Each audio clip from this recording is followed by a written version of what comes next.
kalau pikirannya sampai sedih, mendekat kita, banyak yang selawat sampai kemudian menolak hilangkan kesulitan-kesulitan, masa galau hatinya selawat hilangkan segala keadaan-keadaan dan kesulitan. Simpulannya ya keadaannya hilang ada nanti dia ada galau-galau macam ini. Apa yang bilang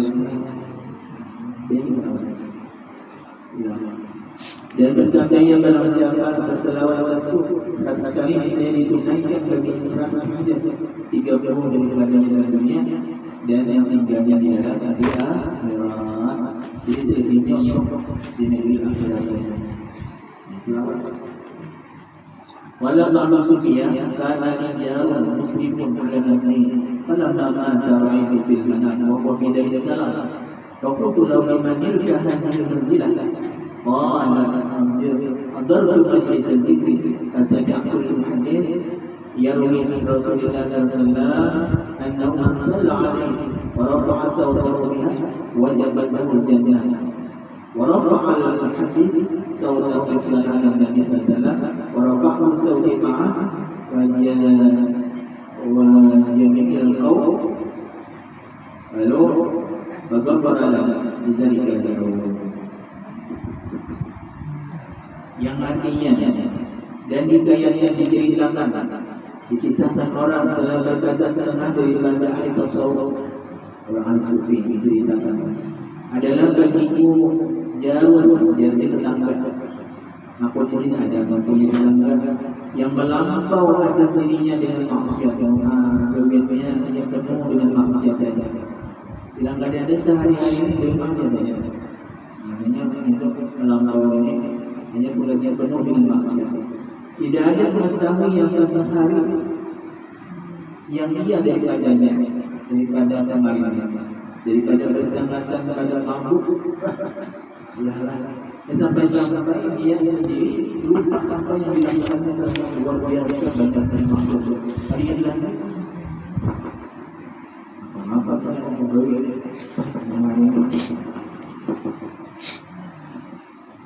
hari ini bahan kita ini apa dengan maksudnya ini dan mengatakan ada maksudnya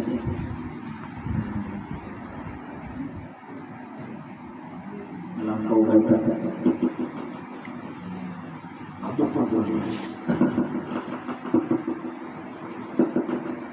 dan adalah aku mengajarkan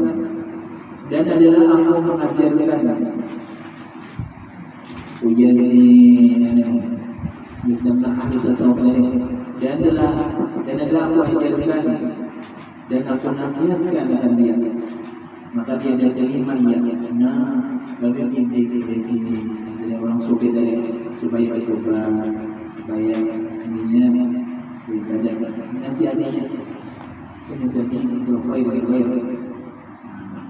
tapi yang ada terima dia ada menyerawakan nasihat sifat bagus saya apa yang ini nasihat awalnya dia terima ya dia ada pendahuluan akan nasihat sifat tasawuf.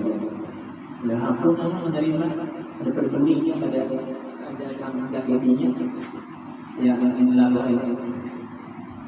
siap dulu ada istimewanya dan aku suruhkan akan dia dengan tobat dan pernah dan dia tobat dengan sangat mereka bilang maksud selalu ada jangan dibaca tadi ada sahabat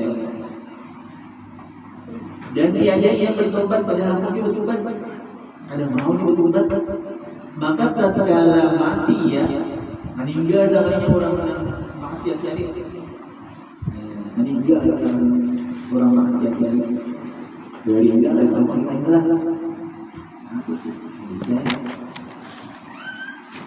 biar yang orang kita saudara meninggal orang dari mati ya aku ini saya di dalam tidurku dan bermimpi seandainya seorang ahli tasawuf padahal ia setinggi tempat soalnya berada di tempat yang tinggi di surga dan atasnya pakaian yang jauh daripada pakaian surga yaitu pakaian yang mulia dan kebesaran maka aku katakan, maka kataku baginya, kalau aku bertakwa ini kawan masih laki-laki yang penuh dengan maksiat ini, dengan sebab apa engkau dapat akan ini martabat yang tinggi? Jalannya apa? Jika mendapatkan kedudukan tinggi di sisi Allah, tapi untuk tingginya, oh malah harapnya nih, padahal demi maksiat aja. Ini jadi kisaran orang-orang lah. Ini berbahaya. Artinya selawatnya yang ada. Ini panggilannya dengan rahasianya. Selalu dipanggilnya panggilannya. Katanya, dari menjawab si laki-laki yang penuh dengan kemaksiatan, hadir aku yang pada suatu ketika akan pasti pikir suatu hari ini ikut hadir di dalam majelis di sana, masih pikir maka aku dengar di sana ada seseorang alim ini berkata, di situ ada orang alim berkata, Yazidin dan siapa salawat di atas Nabi. Barang siapa mengucap salawat Nabi kita Muhammad SAW, pasti dapat surga. Lalu mengangkatkan suaranya.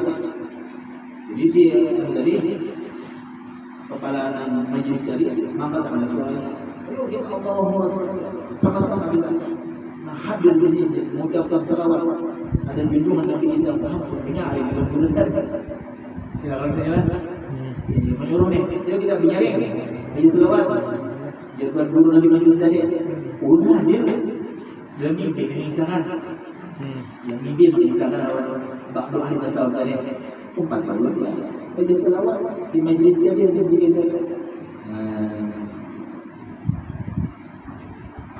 Ini aku udah ketemu dengan orang alim di situ berkata, iya, si alim barang siapa salawat di atas Nabi dan mengangkatkan suaranya, niscaya wajiblah baginya surga. Ya, sama-sama hadir di sini. Mengucap salawat dengan suara yang nyaring, niscaya Allah membalas dengan surga. Ya, ada orang tadi yang mengatakan si gila dalam surga. Kemudian mengangkat dia si alim tadi angkat suaranya dengan salawat dan Nabi kita Muhammad SAW, dan mengangkatlah aku dan mengangkat kau itu yang hadir itu suara sekalian. Nah, maka diampunkan bagi kami sekalian pada hari itu, dan adalah bagiku daripada ampunan dan rahmat itu, bahwa memurah Allah Ta'ala atas dengan ini dan berkata salawat itu. Nah, maksud dari masuk surga tingginya surganya adalah apa penuh dengan maksiat sehari-hari ini bilang ada tenggelamnya di dalam maksiat saja. Ini kayaknya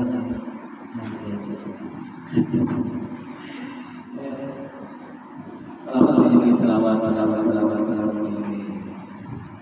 Dan dikayakkan pula bahwasanya seorang perempuan ada bagi seorang anak yang melampau atas dirinya dengan mengerjakan kejahatan. Oh, anak ini nakal luar biasa. Maksiat banyak dilakukannya, kejahatan banyak digawinya. Dan ada ibunya itu maka dia dengan berbuat kebaikan. Ya banyak. Dan melarang kami daripada pembakaran. Nasihatnya dari kami.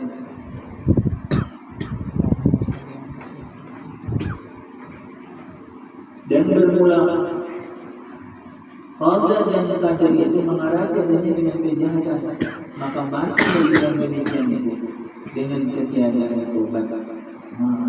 Tapi kadang qada ketentuan Tuhan karena sudah ditetapkan Tuhan.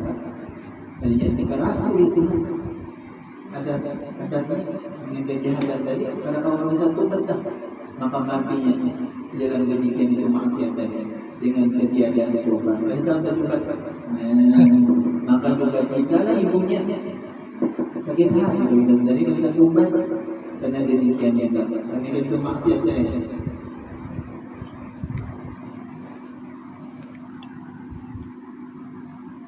Kemudian melihat si ibu tadi melihat akan dia anaknya yang maksiat di dalam tidurnya, dan tidurnya si ibu tadi di dalam azab.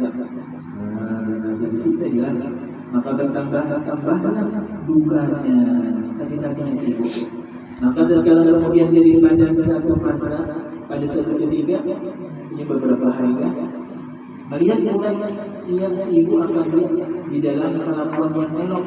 Sakitnya dalam lama-lama si ibu tadi melihat keadaan yang menyenangkan hatinya, mendapatkan kenikmatan anak tadi. Sakitnya lihat kelakuan yang elok, padahal dia di dalam kesukaan gembira, anak tadi rami, anak tadi mungkin di surga kan. Maka bertanya ibunya daripada hal dan berkata